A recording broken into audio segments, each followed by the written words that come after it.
What's good, YouTube? James Polk here, giving you guys more charming content as I give you guys the updated version of the deck profile that I've entered in today's local tournament.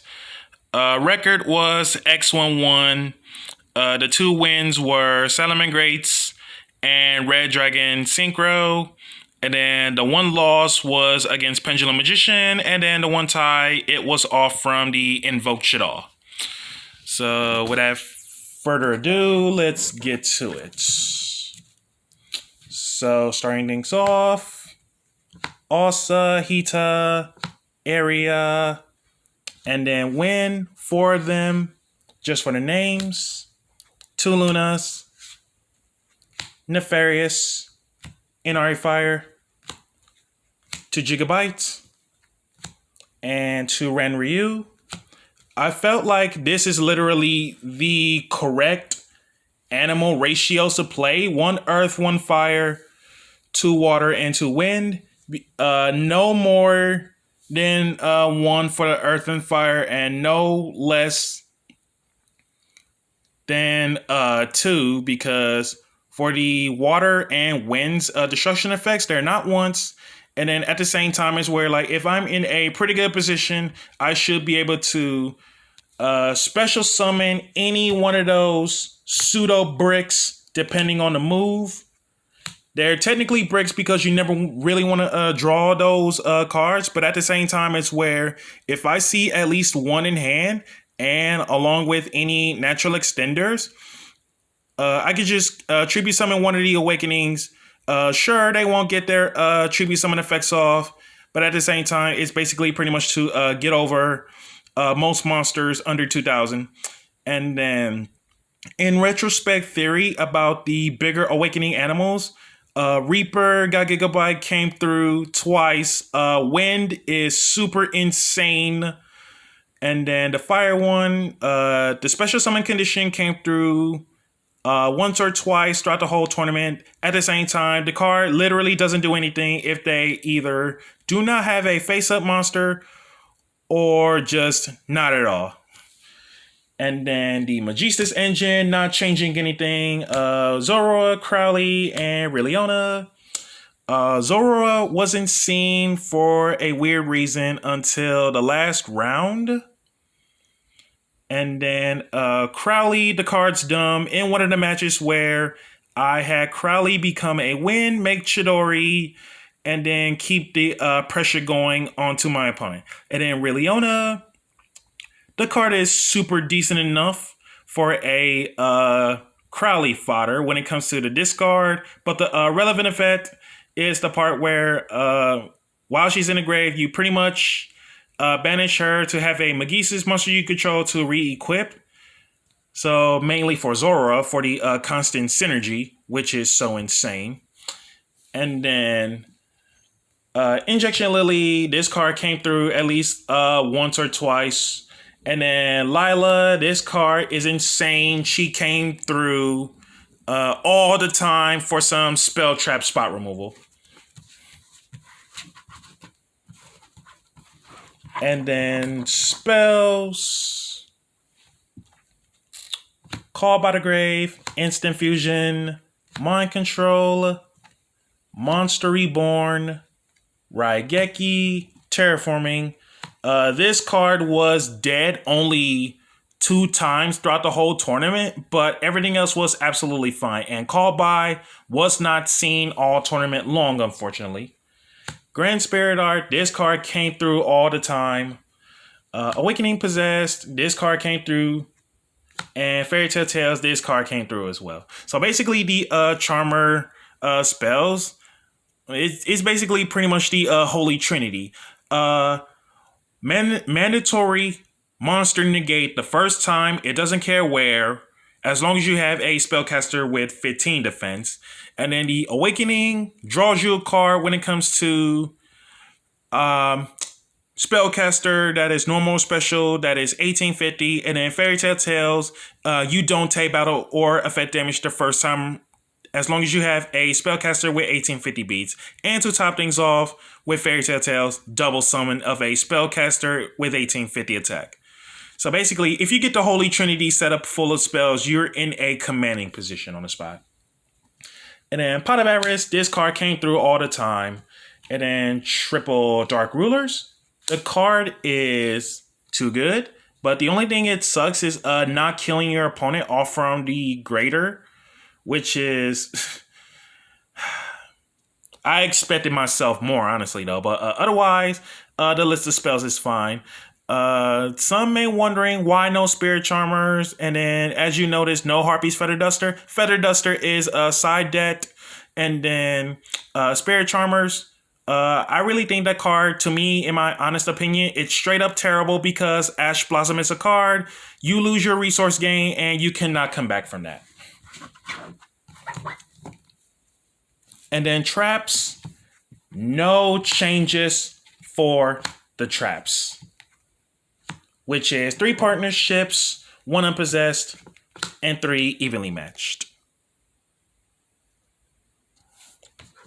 And then as for why did I choose to play this deck instead of just like the meta analysis, I only wanted to play this is because the fact that I wanted to go against all odds in terms of the current meta analysis, whether if it's Tri-Brigades, Drytrons, Eldritch Zoo, and then if for some reason, if it's still alive, Dragon Link, I wanted to play the Ghost second cards, which are too obvious, with the likes of Dark Rulers, evenly matched in terms of main deck uses.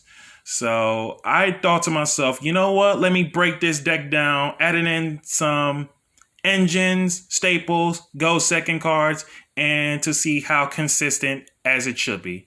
And turns out it did what it really needed to do. And then I'll go side deck first. Side deck was 2 Drolls. The card is too good not to play.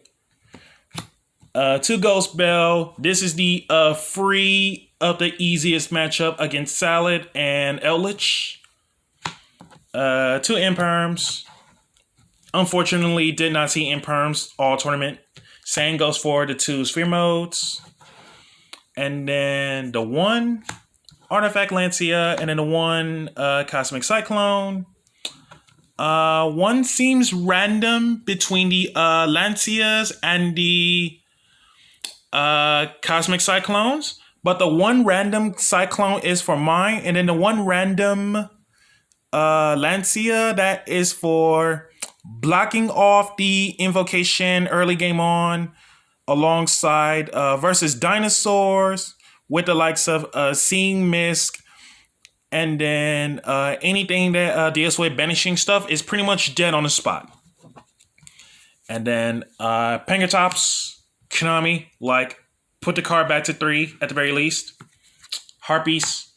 And then I guess suppose I can show the new 3. This is like the Holy Trinity of Yu-Gi-Oh, I suppose. So Pengertops, Feather Duster, and then the Red Reboot. And excuse the glare, you guys. So Feather Duster, outs to mine, and then Pengertops, outs to Herald, Savage, Buster, etc. If for some reason Dragon Link is still alive. And then the Red Reboot is just to cancel out the evenly matched and then Solemn Judgments as well. And then the Secret Spice that I played at least twice throughout the whole entire game, Ally of Justice Quarantine. I find Quarantines to be a lot better than Cycle Readers because A, it is a floodgate, which it doesn't activate. So it shuts off the effects of Herald of Orange Light, which makes it a lot of dead.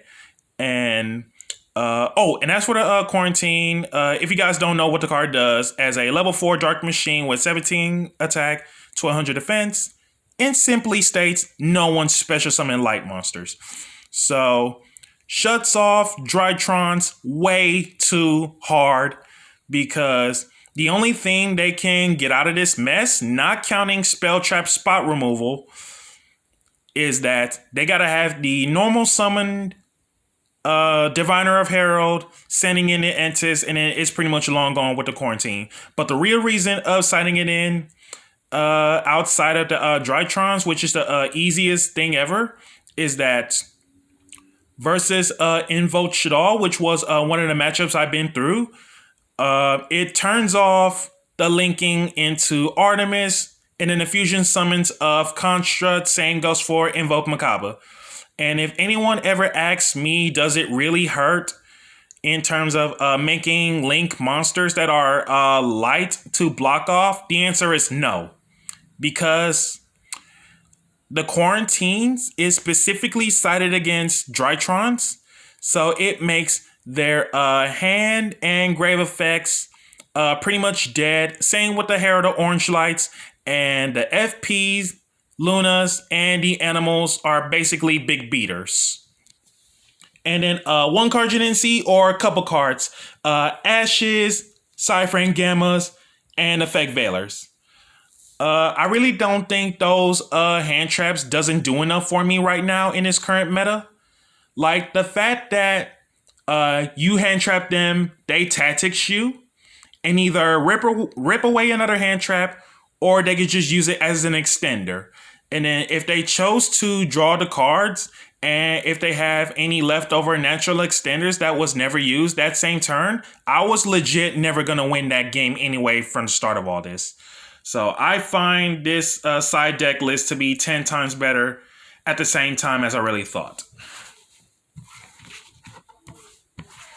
And then extra deck. That would be the Charmer Links. No further explanation. About which Charmer Links that were made constantly because it's Charmers. Alsa and Wind were made all the time. And then Area was only made once, only for the possessed target plays. And then Hita, I was originally making Hita off from Salamangreats, but at the same time it's versus Salamangreats, but I never really saw a fire monster throughout the whole entire Salamangreat matchup. And then Lina, even though the card is cracked, I never saw any light monsters, not counting Luna, and it's due to the fact that, or I should say, I never saw a light monster in my opponent's graveyard, because the idea of Lina being made is that during that matchup versus Invoked Shaddoll, the original plan was to steal a Macabre, just so that not only we get the Charmer protection, but the negate and banish off from Macabre as well, which is so insane. Celine, no further explanation on this pretty lady. And then 2 Artemis, it's literally the correct number. Access code, this card kills people. And then the instant fusion targets, these 2 instant fusion targets remain the same. Those 2 instant fusion targets definitely came through. And apologies with the glare, lighting, whatever else. Thousand Eyes Restrict and Mud Dragon of the Swamp. And then the XZs doesn't change anything. Bahamut, Toad, Chidori, this was only made one time versus that Pendulum matchup. And then the Drill Driver, this was only made one time versus that Pendulum matchup. And the ones that are being made throughout this whole entire tournament in terms of the extra deck use. Alsa, Area, Wind, Celine, Artemis, Access Code, Restrict, Mud Dragon, Chidori, and Drill Driver. And with that being said, this is James Polk with the Charmer Magistus updated profile. Be sure to like, comment, subscribe, and share. And catch you guys next time.